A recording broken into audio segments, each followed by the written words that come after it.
climate change காலநிலை மாற்றம்.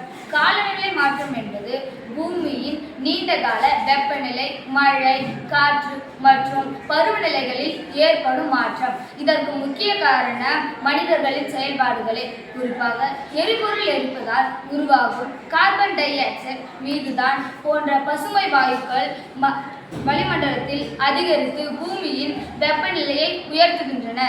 காலநிலை மாற்றத்தின் விளைவுகள் உலகளாவிய அளவில் பெரும் பாதிப்பை ஏற்படுத்துகின்றன. சில பகுதிகளில் வெள்ளம், வறட்சி, இயற்கை பேரழிவுகள் ஏற்படுகின்றன. விவசாயம், நீர்வளங்கள், உயிரினங்கள் மற்றும் மனித வாழ்க்கை பாதிக்கின்றன. கட்டுப்படுத்தும் வழிகள்: காலநிலை மாற்றத்தை கட்டுப்படுத்த மரம் நடுதல், பசுமை ஆற்றலை பயன்படுத்துதல், மின்சாரத்தை வீணாக்காமல் பயன்படுத்துதல், பிளாஸ்டிக் பயன்பாட்டை குறைத்தல் போன்றவற்றை கடைபிடிக்க வேண்டும்.